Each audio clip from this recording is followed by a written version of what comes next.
We now have Shri G.P. Upadhyaya, Sir, Advisor, Mines and Geology, Government of Sikkim, with us, and I would request Shri Hemant Goel, Sir, and Shri Kuldeep Agarwal, Sir, to offer khadas, mementos and gifts.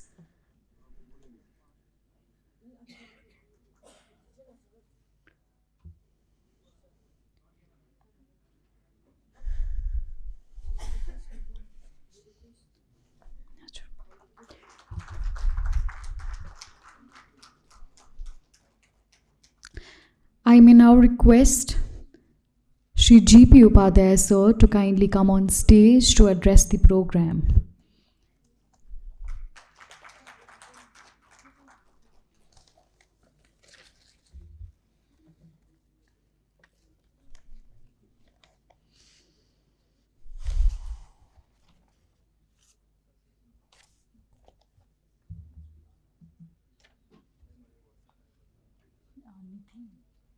Should I remove this? To take this out. I think you address them.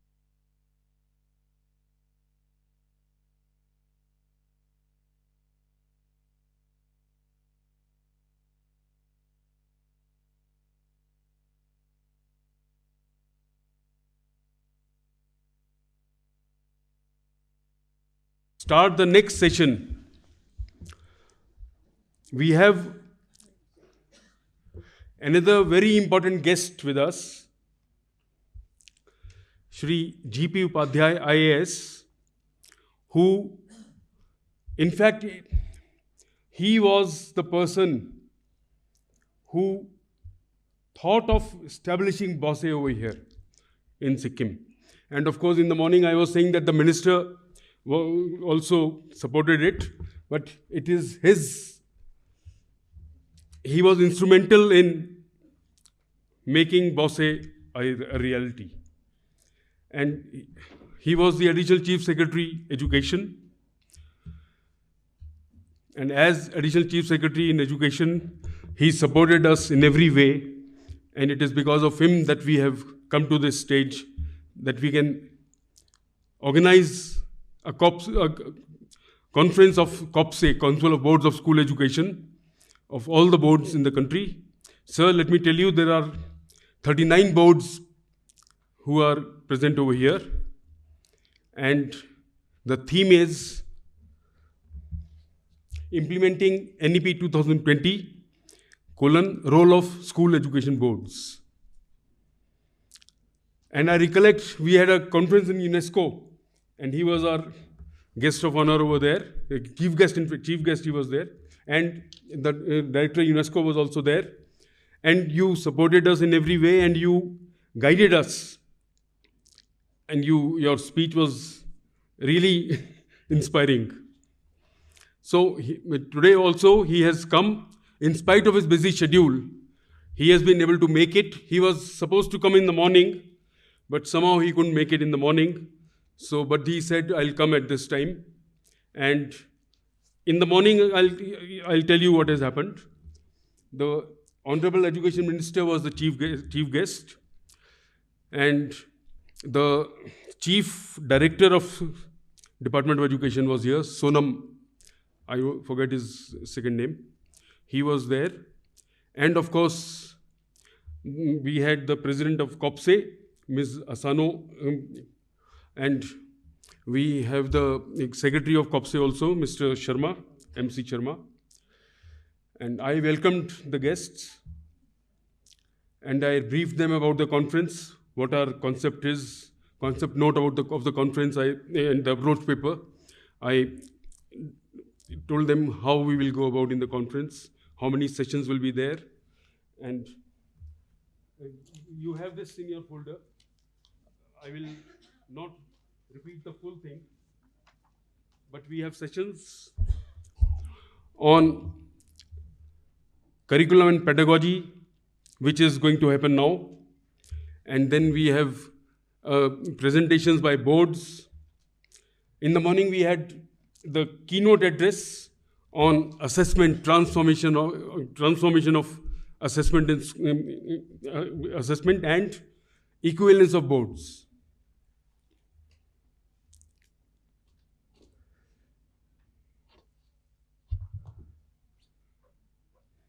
Then we have some other sessions. One session on Bharatiya Gyan based education, which is a major recommendation of NEP 2020. We have a session on that. And so we have sessions like that. And then we'll have group work. One group will deliberate upon the way ahead, how the boards will go ahead with implementing the policy. And the second group will discuss about, one major recommendation of the conference is that the board should hold twice a year exams twice a year. So they will deliberate upon that. And I had added to that when we are saying twice a year, it can be semesterization also. So we have to move towards semesters. That is what the policy says. And we have to move towards semesterization. So that will be a part of it also. Because 2 exams the boards are already doing.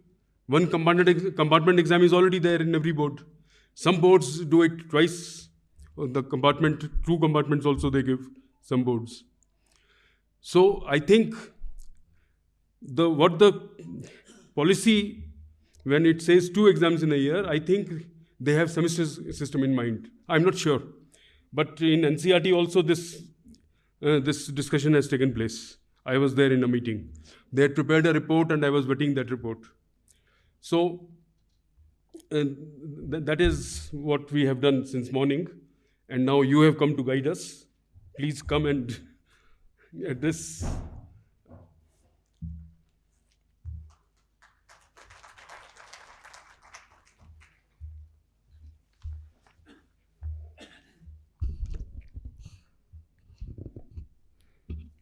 Good afternoon, friends. President of COBSE, Chairman of BOSSE, and all distinguished people who are here in the beautiful city of Gangtok in this beautiful weather. I am very delighted to be here. In fact, I missed the morning sessions and I could not come in the morning, but I am glad that I could make it finally today. I extend a very warm welcome to all the people who have come here from different boards from all over the country. And I recall the journey of BOSSE, which happened when I was handling the education department some time back. When I took over as, I will share some of my experiences of handling education department as secretary in the state of Sikkim. And of course, I was involved in the formulation of NEP. I was a member of several committees in MHRD, the then MHRD. And when I came to the education department, I was told that it is a very challenging department for being the head of the department, and improving education is not very easy. Schools, government schools, suffering from so many problems, competition with private schools, and there are so many issues. Unavailability of teachers and all kinds of things, teachers being busy in so many things other than teaching, so many administrative responsibilities. So in the state of Sikkim, for example, I found that one of the biggest issues which we were facing, apart from the common issues of teachers shortage or teachers mostly trying to be in urban areas, not willing to go to rural areas, and that way depriving the rural schools of their presence and teaching and so on and so forth. We also had an issue of acute shortage of science and maths teachers in the state of Sikkim, and I think the entire Northeast suffers from this.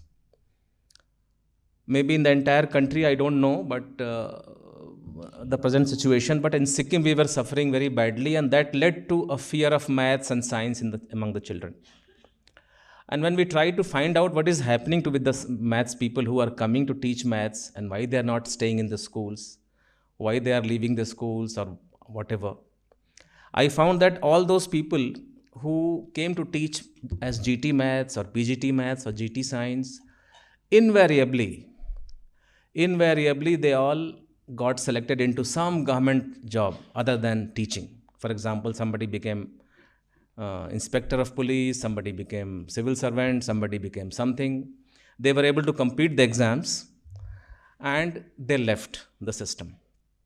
So basically the thing is that the profession of teaching, unfortunately, even today, I feel it's very strong. My parents were teachers, both of them. But somehow the profession of teaching is not very much looked up to by the young aspirants as a career. And I also remember that, the teachers, we had a lot of conferences of teachers to motivate them. And they were being told one thing repeatedly, that you are building up the state, building up the future of the country. Don't take your teaching profession as a government job, that you come at 10 o'clock, 8 o'clock in the morning, go at 3 o'clock or whatever. Try to be a guru. Try to be a mentor to the children.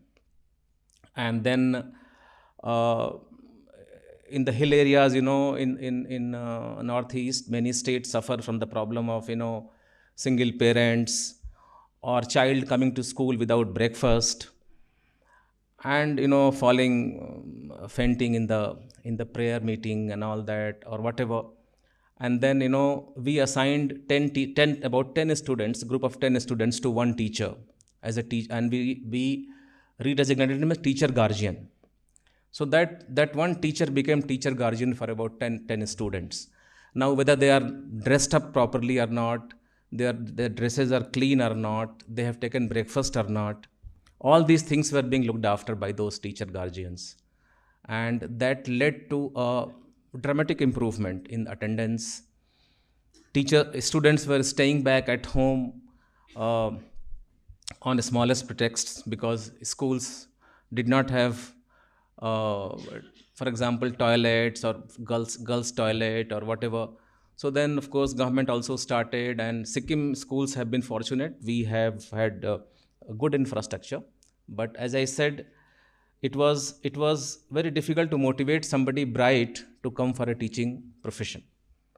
And I am also part of it. Myself personally, I have been a very bright student in my childhood, and I studied in IITs and all that. But after doing IIT and all, we all came for civil service because of whatever reason. I mean, I cannot justify or not justify it today, but this is the fact of the life, that we are drawn towards administrative services because of their attraction. And people who are good in academics, they don't go to academics. They get some. So the same thing is happening all over the country. So in Sikkim, one more problem was that students were actually dropping out after class 8. The dropout ratio was very high at secondary level. Let's say 20%, 22% or whatever. So it's generally high at the national level also, but here it was really very high, and we were worried why they were leaving. So of course, all of you are aware of it. No detention policy and all those kinds of stuff were there, and they were able to reach class 8, and then suddenly class 9 was like a big obstacle to clear.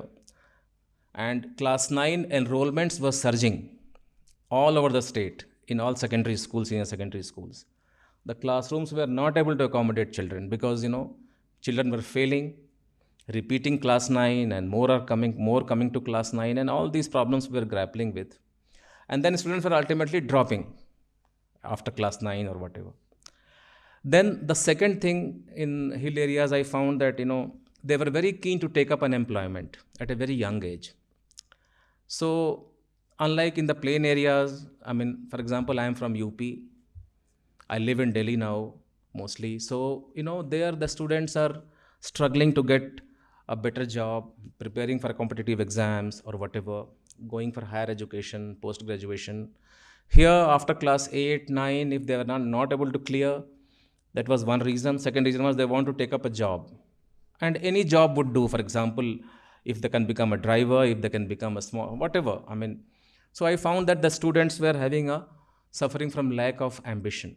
They did not have an ambition of going very high in career, doing very well and going for a good job.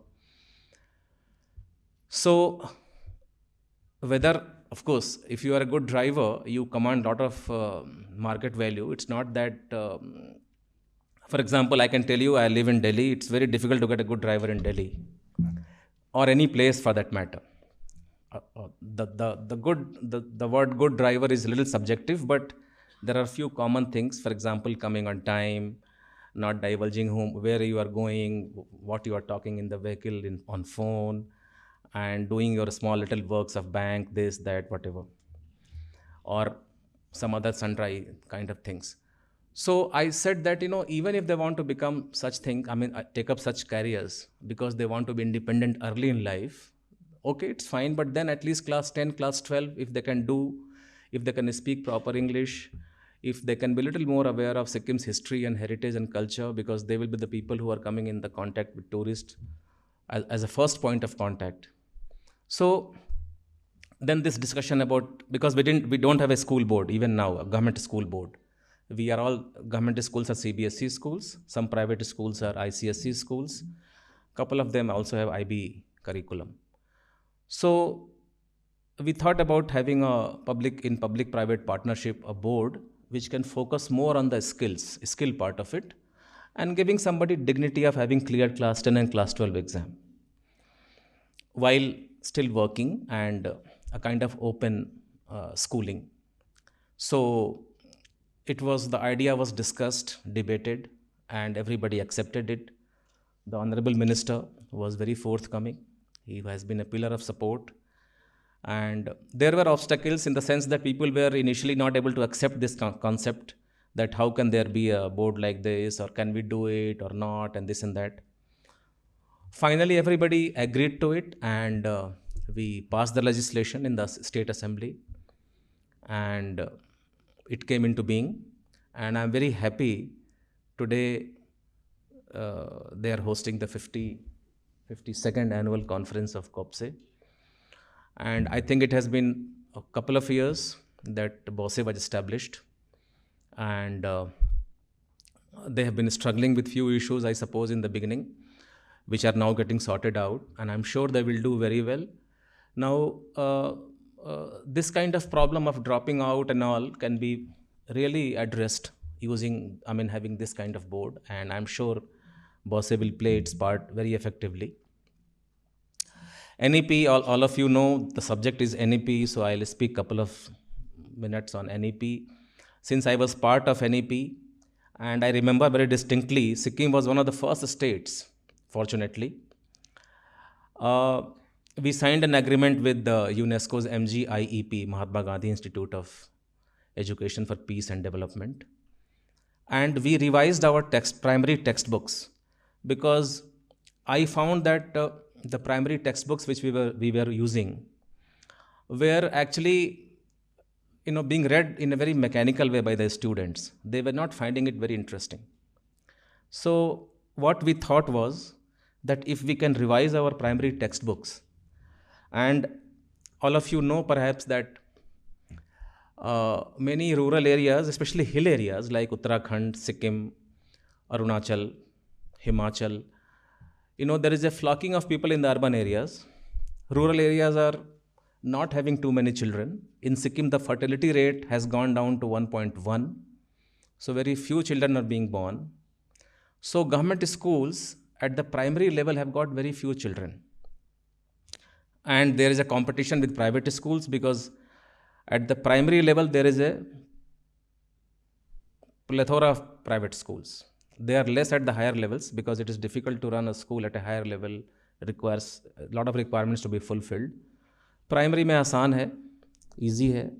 So there is a large number of primary schools. So competition with primary schools, children dropping out, income of people going up in the state with the prosperity and all kinds of things coming.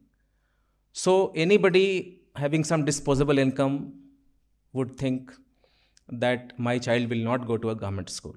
He will go to a private school. And they are so enamored of, I'm not saying private schools are bad or good, it's a subjective thing. Many of them are outstanding. Many of them are not very good also. But then for the parents who have some little disposable income, they wanted to send them to private schools. That मेरा बच्चा तो private school में ही पढ़ेगा, वो good morning, good evening बोलेगा, बस they are very happy with good morning and good evening. Teaching और क्या हो रही है इससे कोई मतलब नहीं है. तो anyway, so the point is that this kind of thing was happening, so we thought of revising our textbooks, and we went for stories from Sikkim, names from Sikkim, depiction from Sikkim, real life stories. For example, I remember very clearly, we found there was a widow in a place called Pakyong, where the airport is. She was selling vegetables. So we had a story on the vegetable seller. And what we did was, that lady became a widow, her husband passed away. She had a little piece of land, so she was doing organic farming. Sikkim is an organic state, the only organic state in the country. And she was selling the vegetables in the market, making grooming her children. So, we used local names, for example, people, the names, not like, names borrowed from outside, like James, Victor, whatever. We used local names, and the same story was depicted, and all kinds of lessons were woven into that. For example, small mathematics, when you sell it, how much money will come, this, whatever, cost of production, this, that. Organic farming, why organic farming? Because it protects the soil, it is not taxing on the environment and all. And then, her enterprise, her guts in raising her family alone, and things like that. And then, of course, when you enter the market from home, then you have to encounter the market forces and all kinds of good and bad things in the market you see. So all those things. So we revised all class 1 to class 5 textbooks. They are available on the SCRT website, soft copies. And they were so much appreciated by NCRT and also by the Union Ministry of Education. It was actually a step in the direction of NEP. NEP basically was that teach them in their mother tongue, teach them local things, give them the lessons which they can absorb, and they can learn so many things in an activity-based learning or in a fun-based learning, without reading the books as a mechanical activity and just trying to clear the exam. So it did very well, and the books were printed and then hailed by everyone as a very good this thing. It was, I think, about 4 or 5 years back, and NEP came in 2020, I think on 29th of July. So I'm very happy that we had done this preparatory work, and of course we thought about BOSSE, and BOSSE today is now hosting this conference. So I'm sure all of you are very distinguished, learned people from all boards all over the country. You have your own experience, and teaching a child in a school is one of the most difficult tasks which I have seen. I have sat in the classes, I have gone to the schools, I have gone to the rural areas, I have seen teachers teaching, and I found it is such a difficult task to engage everybody's attention in the class. And if somebody can do it, so we tried in our own little way, and we learned from others. And I'm sure all of you are playing a very, very big role in shaping up this country's future. The students who are coming up, when I read the stories of, for example, not only read the stories, when I see students, when I see young people today, some of them talking in a very, unacceptable kind of a way, or people, losing their temper at a slightest provocation. Tolerance is just not there. Not respecting colleagues, elders, teachers, and not respecting the environment, not respecting things surrounding them. I feel very sad about it, because this is a very big part of education, that when a child comes into the real life as a professional, as a businessman, as a civil servant, as whatever, as a teacher, in whatever capacity, he or she, if he or she is not a good human being, then I think the entire meaning of education is lost. I mean, it is not only a means to earn a degree and get a good job. For example, when I see some IS officers, young IS, I keep meeting them, keep addressing them. When I talk to them and when I find some of them, I cannot say what they say, which makes me disappointed or frustrated. But I feel that, there is something missing. They have become IAS, they have qualified the exam, everything is fine, but then something very crucial is missing. If you are sitting in the office, if you don't treat your office people with respect, if you don't give them proper respect, your drivers, your peons, your person who brings tea to you or whatever, then you go and meet people in the field, you meet poor people, you meet people who have suffered because of the system, because of whatever reason. If you don't take care of them, if you can't give them consolation as an officer, then I think a very big part of education is missing. Then there are incidents of violence in the schools, and a lot of things are happening. So I think we need to look at all of it in a very holistic way. School education prepares child for higher education, and it is the real foundation, especially at the primary level, so and junior high school level. So with these words, I will end my address, and I once again thank BOSSE and COBSE for having me here, and it was a real pleasure addressing all of you and sharing some of my thoughts.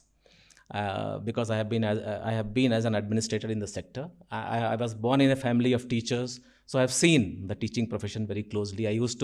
My mother used to give me the UP board copies for checking the total. She used to be, examiner. So in our summer vacation, we used to do all that work for her and do the retotaling. And so thank you once again, and I wish all the very best to this conference. Thank you. Thank you, sir, for your experiences will be very valuable for us. And the way you have talked about Sikkim and its education system and what are the lacunae over there, we have to think about it. Thank you for your guidance.